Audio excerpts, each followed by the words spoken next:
మనం ఏదో అనుకుంటే ఏదో అవుతుంది. మనం ఊహించనిది కూడా ఒక్కోసారి మన ముందు ఉంటుంది.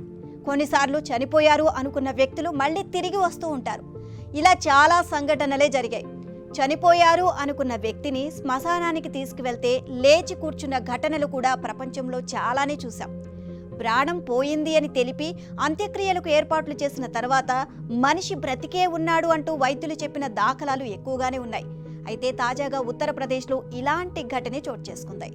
ఆగ్రాకు చెందిన 24 ఏళ్ల రూప్ కిషోర్ వ్యవసాయం పనులు చేసుకుంటూ జీవనం కొనసాగిస్తున్నాడు.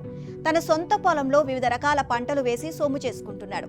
అయితే ఇటీవల తన భూమి పక్కనే ఉన్న ఇతర భూ యజమానులతో వాగ్వాదం చోటు చేసుకుంది. మాటామాట పెరిగి దాడి చేసుకునే వరకు వెళ్ళింది.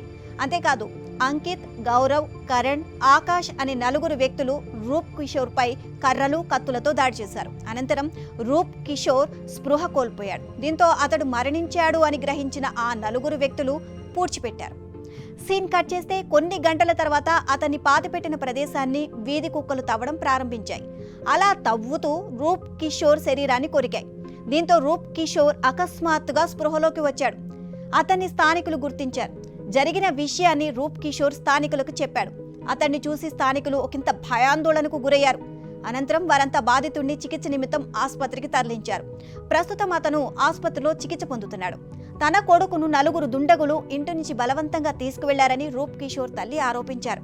ఆమె ఫిర్యాదు మేరకు కేసు నమోదు చేసినట్లు పోలీసులు తెలిపారు.